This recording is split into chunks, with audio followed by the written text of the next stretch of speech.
আজকে আমরা শিখব বিয়োগ অঙ্ক। বিয়োগ অঙ্ক শিখব আজকে।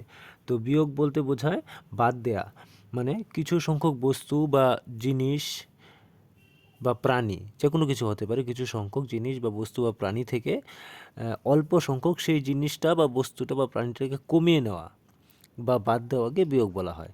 মানে কোনো সংখ্যক জিনিস যেটা থাকবে সেটা থেকে সেই সংখ্যক জিনিস অল্প সংখ্যক যদি সেখান থেকে বাদ দেওয়া হয় বা সরিয়ে নেওয়া হয়, তাহলে সেটাকে বিয়োগ অঙ্কের মাধ্যমে আমরা বের করতে পারবো যে যে সংখ্যাটা ছিল তার থেকে যে অল্প সংখ্যক সরিয়ে নেওয়ার পরে কত সংখ্যক জিনিস সেখানে থাকলো, সেটা বের করার পদ্ধতিটাকেই বিয়োগ অঙ্ক বলা হয়।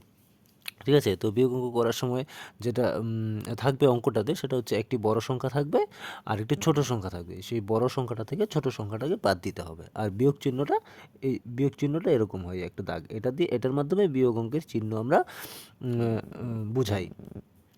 তো বিয়োগ অঙ্কের মধ্যে যে বড় সংখ্যাটা যেটা থাকবে, যেটা থেকে বাদ দিতে হবে, সেই বড় সংখ্যাটাকে বলা হয় বিয়োজন। আর যে ছোট সংখ্যাটা থাকবে, যেটা বাদ হবে, বড় সংখ্যাটা থেকে যেটাকে বাদ দিতে হবে, সেটাকে বলা হয় বিয়োজ্য। আর বিয়োজন থেকে বিয়োজ্য মানে বড় সংখ্যা থেকে ছোট সংখ্যাটা বাদ দেওয়ার পর যে নতুন সংখ্যাটা আমরা পাবো, সেই নতুন সংখ্যাটাকে বলা হয় বিয়োগফল। আর বিয়োগফলটাই হচ্ছে সেই বিয়োগ অঙ্কটার উত্তর হবে। ঠিক আছে?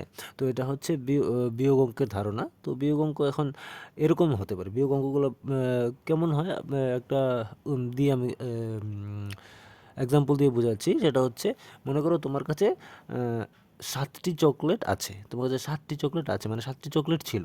7টি চকলেটের চেয়ে তুমি 3টি চকলেট খেয়ে ফেললে বা 3টি চকলেট তোমার ভাইকে দিলে, এরকম যদি হয়, তাহলে এখানে তখন তো আর 7টি চকলেট থাকবে না, 7টি চকলেটের থেকে কমে যাবে। এই যে কমে গেল, ওটাই আমরা বের করবো বিয়োগ অঙ্কের মাধ্যমে।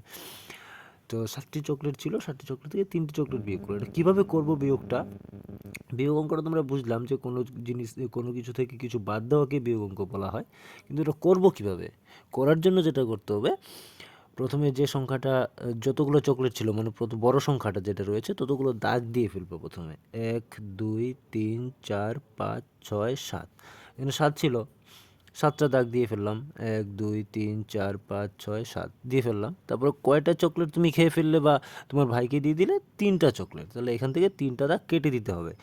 1 2 3, 3টা দাগ কেটে দিলাম। এরকমভাবে 3টা দাগ কেটে দিলাম। কেটে দেওয়ার পরে কয়টা দাগ বাকি থাকলো?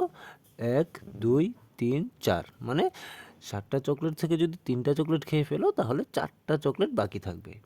এই 4টা 7 বিয়োগ 3 4 লিখে ফেললাম এখানে। এরকমভাবে আমরা বিয়োগ অঙ্ক করবো। মানে কোনো বড় সংখ্যা যেটা ছিল 7 থেকে 3টা বাদ দিলাম, 4 হয়ে গেল। বিয়োগ অঙ্ক আমার হয়ে গেল।